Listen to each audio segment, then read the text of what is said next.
C'est l'heure du journal sur RTC. Merci de nous accueillir chez vous jeudi 13 février 2025, date qui marque la célébration de la journée mondiale de la radio à Vélingara. Le travail de ces médias est bien apprécié par la population. Selon elle, en plus d'informer et de divertir, ces radios locales participent à la sensibilisation à travers diverses thématiques. Je vous propose de suivre ce micro-trottoir réalisé par Mariam Abba.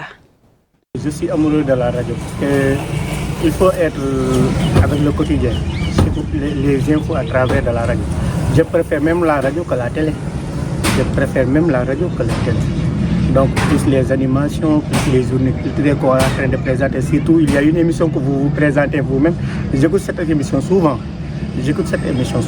Avant que la télé puisse apparaître, il y avait d'abord la radio. Donc, ce sont ces dernières années qu'on connaît la télé. Mais avec la radio, nos arrière-parents, nos parents écoutaient souvent, ils ressourçaient à travers de la radio. J'écoute la radio Bantare et toutes les autres radios communautaires du département. Aujourd'hui, force est de reconnaître que la radio soit un moyen d'information. La radio Bantare et les autres radios du département constituent aujourd'hui des facteurs de développement socio-économique du département. Les radios contribuent à grande échelle au développement socio-économique du département. Parce que ça te permet de connaître beaucoup de choses qui se passent au Sénégal d'abord, en Afrique et ailleurs. Parce que à l'heure où nous sommes, on doit vraiment avoir des informations. Au lieu d'attendre que quelqu'un t'informe. Donc mieux vaut écouter de temps à autre pour pouvoir comprendre. Maintenant par le portable, des fois si je dois écouter la radio, je branche, je télécharge l'application.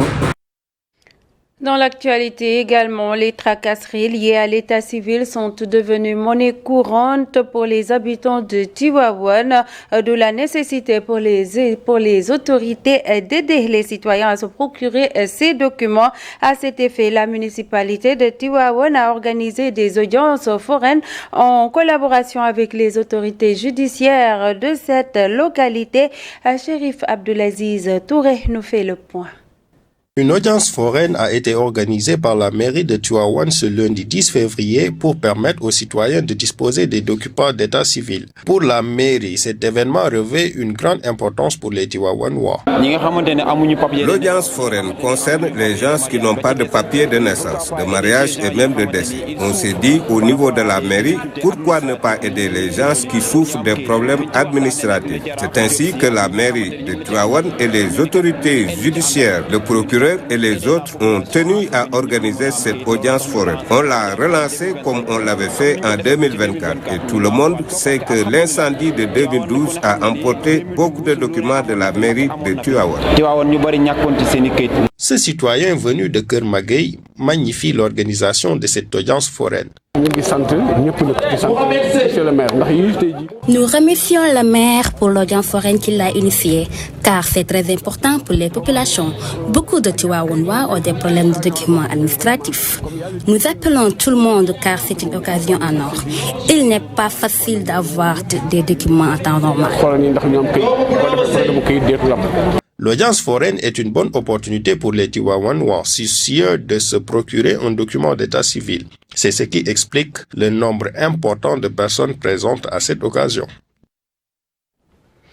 Direction Kaffrine, agriculteurs, opérateurs économiques, transporteurs et transformateurs se mobilisent pour la restitution des travaux du comité national interprofessionnel de l'arachide réuni par le comité de sensibilisation et en présence du directeur régional du développement rural. Les acteurs de la filière arachidière ont échangé sur les enjeux de cette réorganisation. Voici Elage Goumba, membre du comité de suivi de sensibilisation du Seigneur avec Fatou Sall. Le Seigneur regroupait plusieurs acteurs qui intervenaient dans l'arachide. Il y avait les industriels, il y avait les opérateurs, il y avait les producteurs et même les industries d'intrants.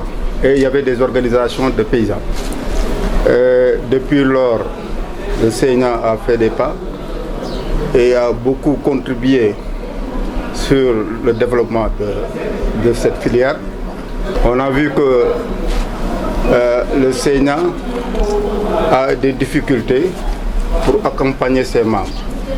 Et depuis, il y a eu des réclamations des organisations de paysans, tout ce qui intervenait dans l'arachide pour vraiment restructurer cette organisation. Et c'est les membres de Sénat même qui ont voulu. Et c'est la filière même qui a voulu ça. Parce que comme vous le savez, au passé, l'arachide marchait très bien ici.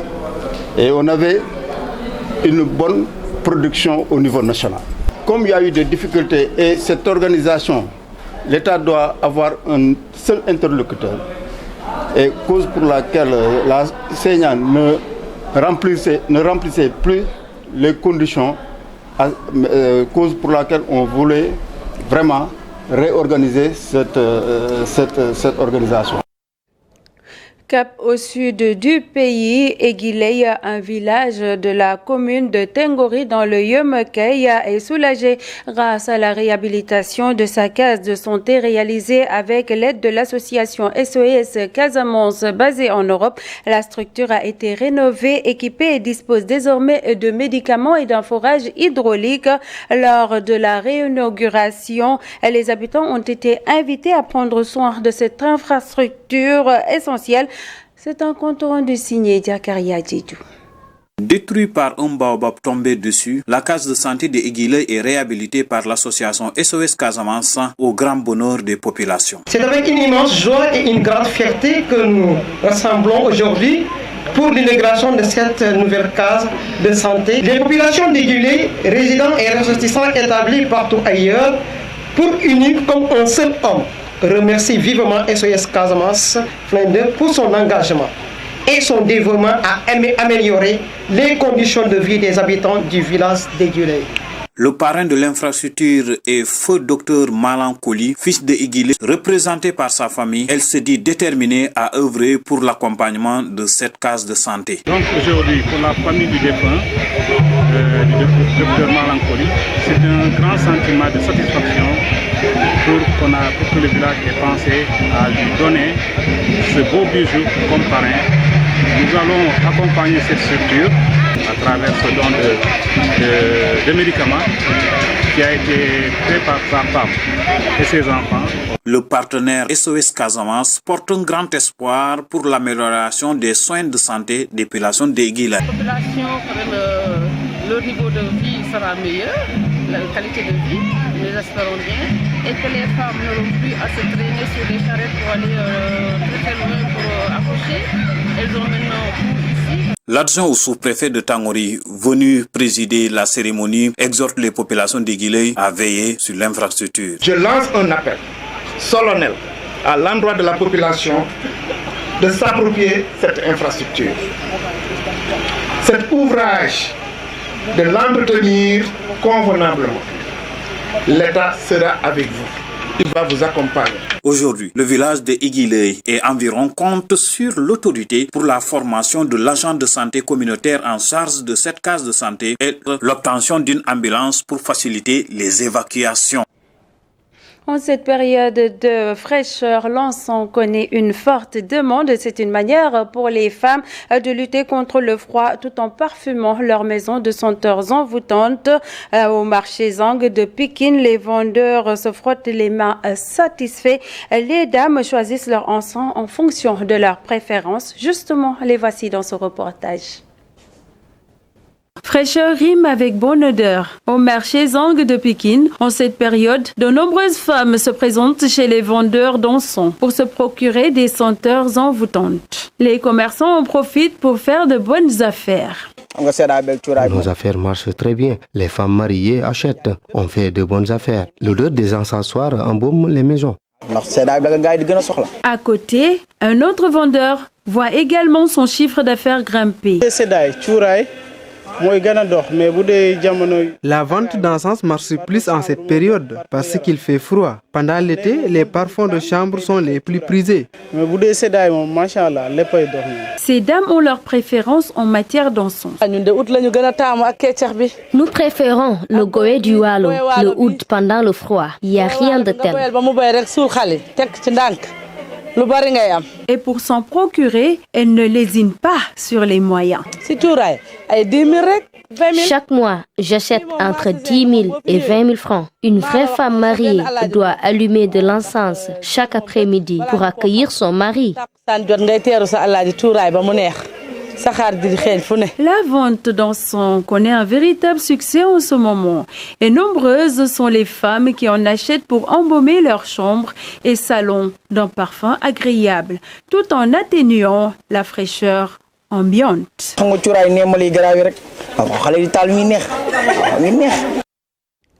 Et c'est ce qui met un terme à ce rendez-vous d'information. Juste après moi, à 12h, la version Wolof de cette édition avec Aminata Watt.